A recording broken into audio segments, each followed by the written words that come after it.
Imagine the roar of 50,000 voices blending into one. The Roman Colosseum towers above you, its golden marble glowing under the midday sun. Senators in purple togas recline beneath silk awnings, goblets of wine glimmering in their hands.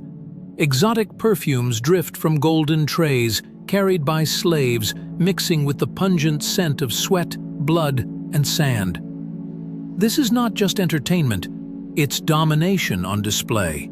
The emperors used the arena to remind Rome who ruled life and death. But for those seated closest to the action, the best seats were often the most dangerous. In the first row sat the elite, senators, generals, wealthy merchants, and honored guests from distant provinces. Their marble benches offered an unrivaled view of glory and carnage. Yet every scream from the arena floor came closer here. When wild beasts were released, lions, tigers, leopards, even enraged elephants, the barriers separating predator from spectator were fragile at best. Contemporary accounts tell of panicked crowds as animals broke free. A charging bull once leapt into the podium, trampling 3 nobles before being brought down by guards. Another time, a lion scaled the wooden barricade, scattering silk-clad matrons who slipped on spilled wine and crushed figs as they fled. The danger didn't only come from the animals. Shattered weapons, splintered shields, and even fallen gladiators were flung into the audience during brutal clashes. Blood sprayed into the front rows so often that wealthy Romans brought attendants with scented cloths to shield their faces. It was a gruesome honor to sit so close, one paid for in coin and sometimes in blood. Above all, these seats carried another peril: being seen. From here, the emperor could watch every gesture, every whisper. One misplaced reaction, cheering for the wrong gladiator, showing disgust when you were expected to applaud, could brand you as disloyal. For Rome's elite, survival demanded as much performance as the fighters below. The Colosseum promised spectacle, but in the front row, you were never just a spectator. You were part of the danger. And as the next spectacle began, the crowd's roar shifted to a hush. The sun blazed high above the Colosseum, glinting off the polished marble and golden statues. Inside, the air was heavy with heat, incense, and anticipation. The emperor leaned forward on his ivory throne. Today, Rome promised something grander, a display of wild beasts brought from the farthest corners of the empire. At first, it began like any other spectacle. Hunters strode proudly into the arena, armed with spears and nets. From the iron gates came a deep rumbling growl. Then, without warning, an enormous lion burst forth, its mane glowing like fire under the sun. The crowd roared in delight, but the roar turned to panic in seconds. The beast's leap was faster than the hunters expected. A single swipe shattered a spear, and the man behind it crumpled. Blood sprayed across the sand. The crowd gasped as the lion turned its gaze toward the podium. With terrifying speed, it lunged at the wooden barrier, claws raking against the planks. For an eternal heartbeat, time stood still. Then, with a deafening crack, the barrier splintered. The lion leapt, straight into the front row. Chaos erupted. Nobles in embroidered tunics scrambled for safety, overturning trays of figs and spilling wine. Women screamed, their golden bracelets clattering to the ground. A senator fell backward, crushed beneath the panic of fleeing bodies.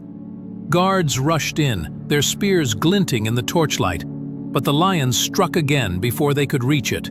And this was not the only disaster. Ancient records describe another day when a team of enraged elephants broke free, tearing through the arena's wooden defenses. The beasts trampled benches and shattered pillars, sending wealthy Romans running for the upper galleries. Even when the beasts were contained, danger lingered. During intense gladiatorial battles, shattered shields, flying weapons, and even dismembered limbs were hurled into the audience. To sit close meant to taste the sand, to feel the spray of blood, to breathe the stench of death itself. Yet, despite the risks, the elite kept returning.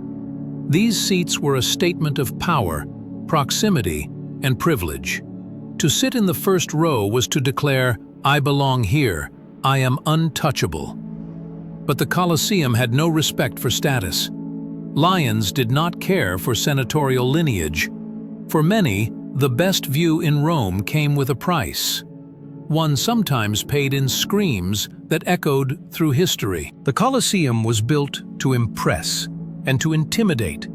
Seated in the first rows, Rome's most powerful citizens believed themselves safe, protected by their status, wealth, and the marble barriers that separated them from the chaos of the arena. But history remembers the days when that illusion shattered, violently. One such day began under a cloudless sky. The amphitheater was filled with 50,000 spectators, buzzing with anticipation. Exotic beasts from North Africa and the East had been promised, creatures most Romans had never seen. At the signal of a horn, the gates opened, releasing a massive rhinoceros into the arena. Its hide glistened under the sun, and for a moment the crowd marveled. But when the hunters approached, something went wrong. The first spear missed, the second only enraged the animal. With a guttural roar, the rhinoceros charged, straight at the wall. The wooden barrier splintered under its weight, sending shards flying like arrows. The beast crashed into the front row, tossing nobles aside like dolls. Sand turned red beneath its hooves. Panic spread like wildfire. Senators, wealthy matrons, foreign envoys, all clawed over one another in a desperate bid to escape. Guards poured in from hidden tunnels, but their spears barely slowed the charging animal. By the time it was brought down, several prominent Romans lay dead, their silks soaked in blood and wine. This was not an isolated incident. Ancient writers describe a day when 20 leopards were released at once. One hunter slipped, his net collapsing, and within moments, 2 predators scaled the wall and leapt into the seats. The screams, they said, rose louder than the trumpets. But nature was not the only danger. Fire haunted the Colosseum's history. In one catastrophe, a stray torch fell into the stands during a night spectacle, igniting the wooden awnings above. Flames devoured the upper tiers as thousands of spectators stampeded toward the exits. Those in the front row, trapped by the chaos behind, had nowhere to run. Even architecture betrayed them. Earthquakes shook Rome more than once, toppling stones from the upper galleries. In 217 CE, a massive tremor collapsed part of the Colosseum, crushing dozens beneath marble slabs and ending games for years. And yet, through blood and smoke, the elite kept returning to the front row. Prestige demanded proximity, even when proximity meant death. To sit there was to flirt with fate, and fate in the Colosseum was merciless. For Rome's elite, the front row was more than a seat. It was a statement of power. To be seen closest to the arena floor was to display your status before the empire itself. Senators, wealthy merchants, and even members of the imperial family competed for these coveted places. But with privilege came peril. Roman law codified where you could sit. The first 3 rows were reserved for the senatorial class, their families cloaked in purple-bordered togas, jewels glittering under the sun. Behind them sat the equestrian order, Rome's business elite. Ordinary citizens, freedmen, and slaves were pushed farther back. The emperor, seated in his private imperial box, overlooked them all. From this vantage point, the Colosseum was a mirror of Roman society, layered by wealth and rank. But status offered no safety. Stories spread of lions leaping over barriers, of panthers slipping through nets, and of charging bulls smashing into marble. Yet, the powerful returned again and again. Why? Because absence was dangerous too. In imperial Rome, visibility was survival. To not be seen was to be forgotten, and to be forgotten was to lose influence. Senators feared whispers in the forum. Where was he during the emperor's games? A missing face in the front rows could be interpreted as disrespect, or even treason. Better to risk the claws of a lion than the wrath of the emperor. The atmosphere itself heightened the tension. Imagine sitting there, the stench of blood and sweat, the roar of 50,000 voices, the rattling of iron gates, as yet another beast was unleashed. The emperor's gaze swept across the arena like a blade. To flinch, to pale, to turn away, even for a moment, could mark you as weak, and weakness in Rome invited ruin. Historians describe entire families dressing in their finest silks, bringing lavish baskets of figs and wine, determined to show calm dignity in the face of violence. But behind the composed smiles were white knuckles and pounding hearts. Every creak of wood, every rumble beneath the stone seats carried the memory of past disasters, collapsing stands, stampedes, fires, and wild beasts gone mad. Prestige had its price.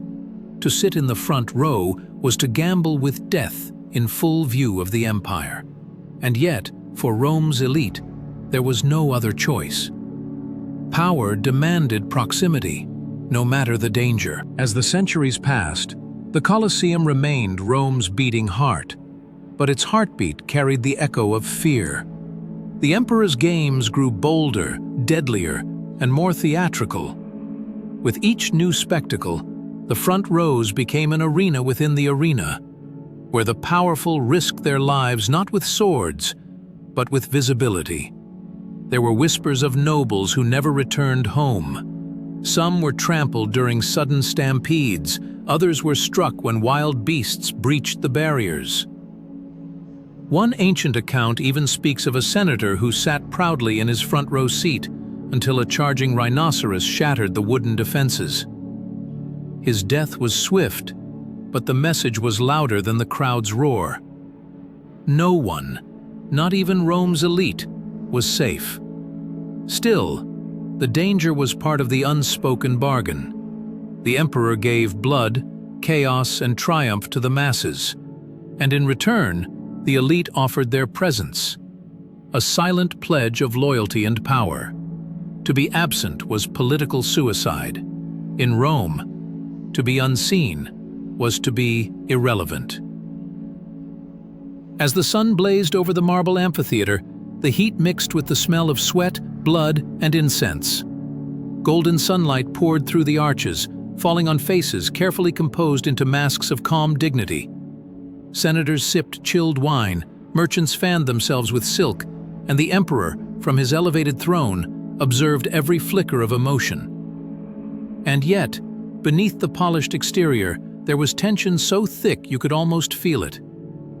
Every rumble beneath the stone seats, every growl from the dark tunnels, every scream from the arena reminded those in the front. Proximity to power meant proximity to peril. By the twilight of the empire, the Colosseum had become a place of superstition. Some believed the arena was cursed, that the ghosts of fallen gladiators and devoured prisoners haunted the marble seats.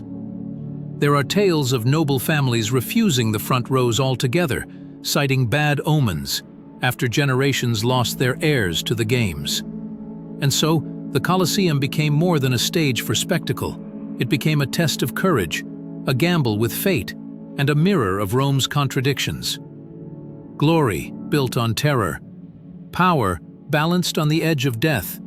To sit in the front row was to display absolute confidence or absolute obedience. And yet, even as lions roared and crowds screamed, one truth remained.